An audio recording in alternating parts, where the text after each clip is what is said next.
Ya, oke guys. Hari ini tanggal 11 Agustus jam setengah 9 ya, sekitar pukul setengah 9. Saya akan membahas emiten yang merupakan emiten plat merah ya. Sebagian besar di pemegang sahamnya itu adalah BUMN ya. Pegas, oke, perusahaan gas negara. Nah, Pegas ini salah satu anak perusahaannya dari Pertamina, seperti itu ya. Nah, seperti namanya ya pastinya Pegas ini bergerak di bidang, nah ini, transportasi dan perdagangan gas alam ya. Perdagangan gas alam yang kita biasanya pakai di rumah-rumah ya, gas-gas 3 kilo gitu ya. Nah, ini dia nih yang uh, apa namanya? Mendistribusikannya kayak gitu. Nah, oke, kita langsung aja lihat pemegang sahamnya. Ini jumlah saham beredarnya 24 miliar ya. Ini cukup gede banget ya. Kapitalisasinya 39 triliun. Nah, ini dia pemegang saham di atas 5%-nya. Nah, ini cuma ada dua ya. PT Pertamina dengan persentase 56% kepemilikan sahamnya, serta kita ya, publik itu sebesar 43%. Ini sangat liquid sekali sih kalau menurut saya ya. 43% itu adalah jumlah persentase yang besar, lebih dari 30% pokoknya ya. Itu liquid kayak gitu. Oke, ini nama-nama komisarisnya, direksi. Archandra Tahar ini kalau nggak salah yang jadi menteri itu, tapi nggak jadi ya karena kewarganegaraan Amerika ya kalau nggak salah ya. Pernah kan beritanya itu muncul. Nah, ini ya kalau menurut saya sih ya dia orang yang cukup berkompeten ya, karena sempat mau diangkat menjadi menteri oleh Jokowi ya. Kemudian ini anak usahanya Pegas Telekomunikasi Solution. Nah, ini ya bisa dibaca sendiri. Nah, kalian kalau mau lihat profil perusahaannya lengkap, ini bisa di lembarsaham.com ya. Tuh, oke, lanjut. Ini komposisi pendapatannya. Untuk pendapatannya itu sebagian besar itu disumbang oleh distribusi gas sebesar 72%. Nah, untuk yang kedua yaitu penjualan. Jadi selain dia menjual minyak dan gas, ya dia ada distribusinya juga ya. Makanya tadi kan ada transportasi di sini nih. Nah, ini juga saya heran, ini maksudnya transportasi mobil seperti itu atau apa. Nah, ternyata ini melalui pipa kalau nggak salah. Nah, ini nih, pengiriman. Jadi si Pegas ini itu melakukan pengiriman ya, itu melalui jaringan pipa. Nah, ini mungkin yang disebut dengan transportasinya. Oke. Nah, ini itu. Oke, kemudian distribusinya ini sebagian besar sih domestik ya. Sekitar 97%. Kemudian untuk ekspornya ini ada 3 negara, Taiwan, Singapura, dan ini persentasenya ada agak sedikit banyak dari negara lainnya yaitu Amerika Serikat. Oke, ini di sini ada Amerika Serikat nih. Ya, kita tahu bahwa Rusia dan juga Eropa yang bersekutu dengan Amerika Serikat itu lagi panas. Ya, di mana Rusia itu menyetop gas alamnya yaitu ke Eropa ya. Tapi kurang tahu juga sih kalau Amerika ini juga beli gas alam ke Rusia atau enggak. Yang jelas pasarannya dari Pegas ini juga ke Amerika Serikat. Ini bisa jadi di sisi geopolitik yang panas ya, ini Pegas juga bisa mendapatkan cuan juga sih dari situ ya. Oke, ya semoga aja sih ya. Kemudian pergerakan harga sahamnya kita langsung lihat aja. Nah, ini ya, nanti kita bahas ini ya secara teknikal. Kita langsung ke ini aja dulu, ke finansialnya ya. Kita lihat fundamentalnya dulu, oke atau enggak, worth it atau enggak sih gitu ya.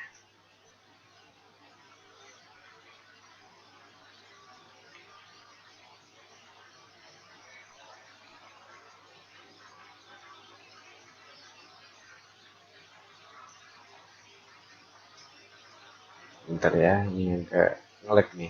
Oke. Oh. Ya, ini beberapa kali juga Stockbit ini mengalami error ya.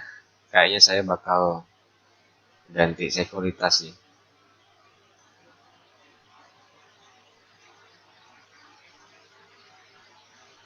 Jadi kalau ada teman-teman yang bisa merekomendasikan sekuritas, bisa ya langsung komen aja di bawah. Kalau saya sih sejauh ini pengen pakai Mirai ya, karena Mirai itu kayaknya enak juga buat tradingan. Oke, udah muncul. Ya, kita lihat di sini langsung aja di laba bersih nih. Tetap ya, kalau kita melihat laba bersih atau ekuitas, itu di bagian pemilik entitas induk, jangan yang non pengendali. Ini anak usahanya yang tadi yang kayak Pegasus Solution dan lain-lain itu. Kita langsung fokus di pemilik entitas induk. Kita lihat di kuartal 4 dulu deh. Kuartal 4 2020.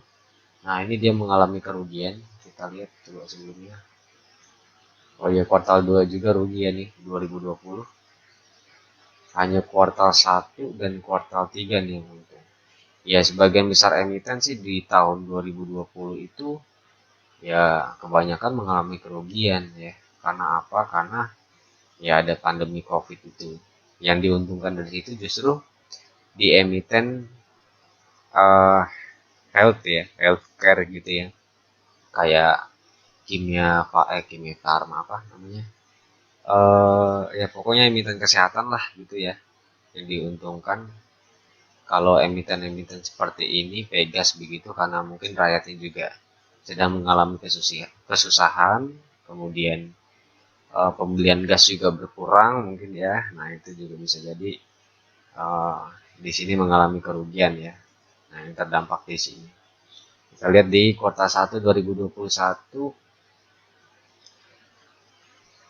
Oke, ini 897 miliar. Oke, 897 miliar, hampir 1 triliun. Dari kuartal 4-nya naik gede nih. Kalau dari kuartal 1-nya 700 ya, naik 100 miliar. Kemudian kuartal 2 kita lihat di sini. Ini 2021 ya. Itu 1,9 triliun. Nah, ini naik gede ini di sini nih waktu itu di kuartal 2 ya. Kemudian kuartal 3 1,2 triliun, turun sedikit sekitar 7 miliar ya. 700 miliar. Kemudian kuartal 4 2021 itu turun banyak. Turun 1 triliun ya. Sehingga pendapatan di kuartal 4 pendapatan bersihnya itu 200 miliar. Kemudian kuartal 1 naik lagi, naik gede 1,7 triliun. Nah, ini yang kuartal 2-nya belum keluar ya. Kita cek dulu deh. Kalau dari historisnya IDX laporan keuangan, dari historis pengeluaran laporan keuangannya kita lihat ya, itu tanggal berapa sih? Coba ya. Pegas ini, kemudian tahun 2000, kita lihat yang 2021 ya.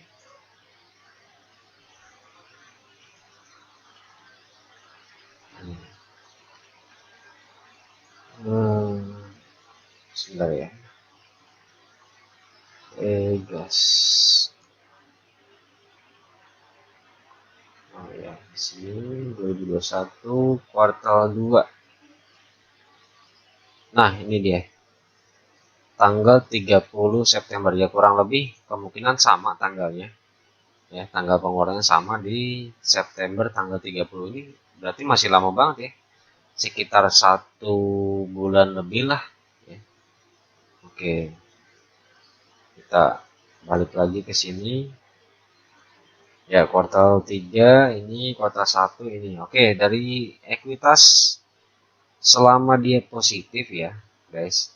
Selama dia laba bersihnya positif, Ya, saya sudah bisa menyimpulkan bahwa ini ekuitasnya bagus, apalagi dari kuartal 1 2022 dan kuartal 1 2021 nih perbandingannya ya, itu dia naik, mengalami kenaikan. Kemudian dari kuartal sebelumnya itu juga dia naik, yang hanya 200 miliar jadi 1,7 triliun. Ini naik gede banget ini, kayak gitu ya.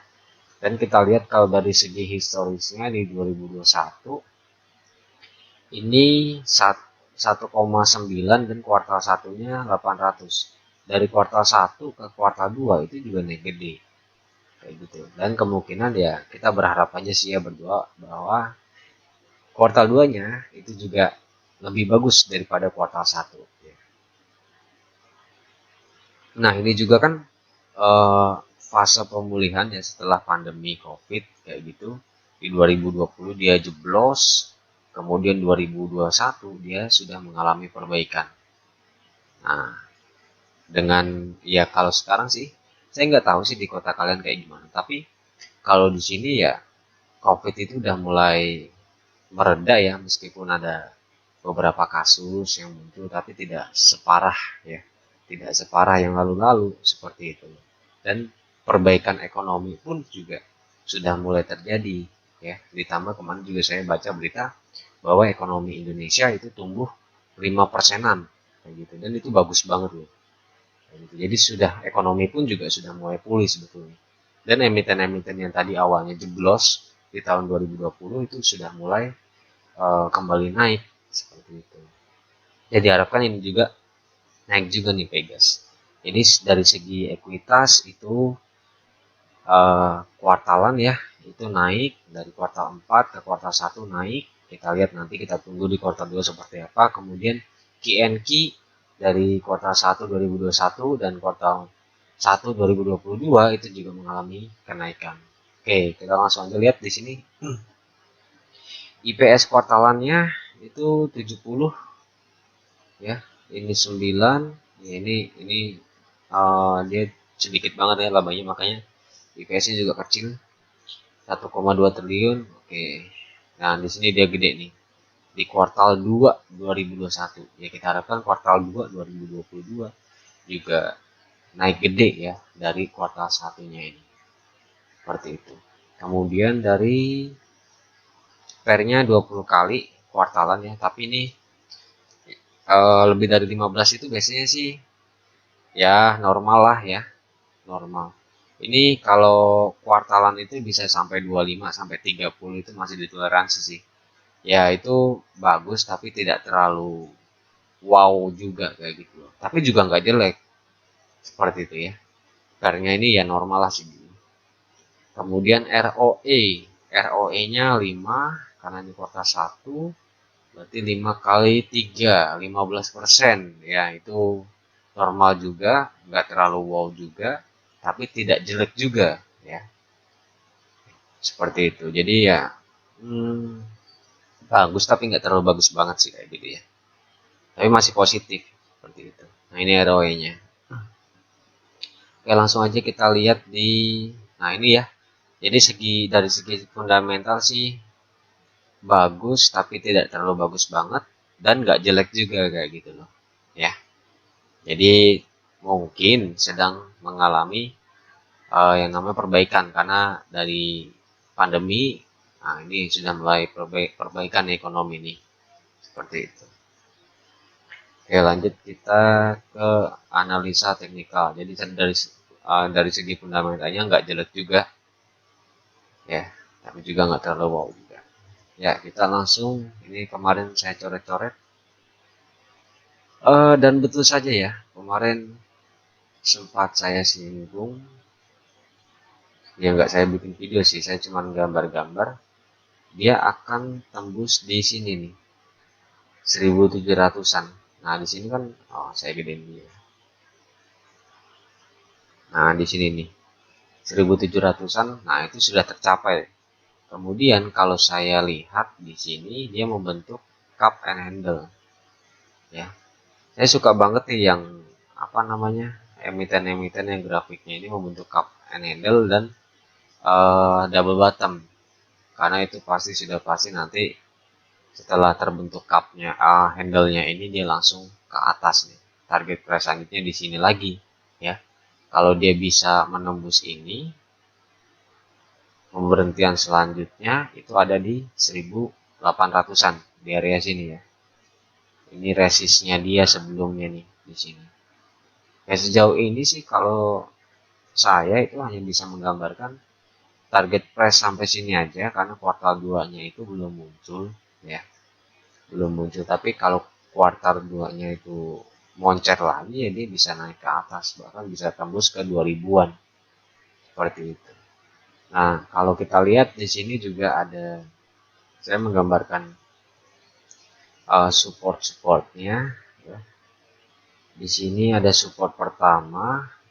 Ini ketika dia di sini itu saya menggambarkan ini ya. Saya pikir dia akan ke support yang pertama, ternyata dia mantul di sini. Kita lihat. Nah, di sini dia mantul. Nah, selama dia nggak turun dari ini, saya pasang dulu garisnya sini ya. Nah, ini kan resist sebelumnya di sini nih. Nah, selama dia nggak mantul dari sini 1600-an itu nggak masalah sih ya, kalian boleh entry. Hari ini juga kayaknya dia merah, dia merah tipis ya, dengan small distribusi sini ya. Jadi masih aman kalau mau masuk sekarang juga. Dan kalau mau masuk sekarang ya target price pertama itu di 1700 dan target price keduanya itu di 1800. Ini juga bagus sih, menarik sih ini grafiknya dari Pegas ini dari segi teknikal. Dia membentuk cup and handle dan di sini sudah terkonfirmasi nih, ini bottomnya nih, bottom handle-nya. Ya bisa jadi sih besok naik ya. Jadi kita lihat besok aja, kalau IHSG besok hijau lagi ya kemudian dia bakal naik ke 1700-an ini kayak gitu. Tapi kalau ada yang mau nyicil juga boleh nyicil di sini buat jaga-jaga kalau dia turun di area support di sini. Tapi kalau saya sih selama itu fundamentalnya udah oke, ya nggak apa-apa, ya masuk aja kayak gitu loh, nggak usah khawatir. Ya jujur ini juga saya pegang ini barang. Dulu saya beli waktu itu di 1570. Saya 3 kali loh masukin sini. Nah ini awalnya saya di 1040-an kalau nggak salah. Nah ini 1040-an. Kemudian dia naik nih. Naik saya sempat average up ya. Kemudian di bawah turun setelah average up. Nah di sini saya beli lagi. Nah sekarang average saya itu di sekitar 1570-an kayak gitu. Nah kenapa saya berani average? Ya karena memang fundamentalnya juga nggak jelek kayak gitu. Jadi selama itu fundamentalnya nggak jelek, walaupun naiknya tipis atau dikit, selama itu positif, ya masuk aja kayak gitu. Ya. Dan hutangnya juga nggak banyak.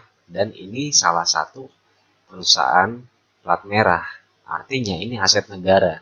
Nah saya sukanya sama BUMN itu gitu. Jadi apa ya? Jadi pemerintah itu nggak bakal ngeluarin kebijakan yang merugikan BUMN-nya gitu. Ya apalagi sekarang Menteri BUMN kan Pak Erick Thohir ya. Pak Erick Thohir kan juga kalian sendiri tahu sendiri track recordnya gimana kayak gitu. Kemudian ya ini backingannya itu adalah pemerintah kayak gitu ya. Ini sama sih kayak PTBA juga, backingannya juga pemerintah. Makanya ada sekarang kan kebijakan BLU kan, ya belum, meskipun belum disahkan tapi sudah ada rancangannya, dan itu memang untuk salah satunya ya saya kira yang menguntungkan PTBA juga sih kayak gitu. Dimana PTBA itu adalah pemasok terbesar ke PLN gitu. Jadi kebijakan-kebijakan seperti itu kadang emiten plat merah itu butuhkan ya. Jadi katalis-katalis seperti itu yang membuat LK-nya juga nanti bakal moncer kayak gitu. Dan sejauh ini sih Pegas bagus dari segi fundamental, bagus tapi tidak terlalu bagus banget dan juga tidak jelek. Dari segi teknikal ini justru yang lebih menarik, dimana dia membentuk cup and handle. Di sini ada area support nih kemarin tadi ya berarti ya ini sudah dia lewati. Ya target selanjutnya sih di harga 1.700 sampai 1.800. Ya cukup sekian dari saya. Kalau ada mau request emiten-emiten lainnya yang mau dianalisis, silahkan komen aja di bawah ya. Jangan lupa like, share, comment, and subscribe. Bye semua, see you.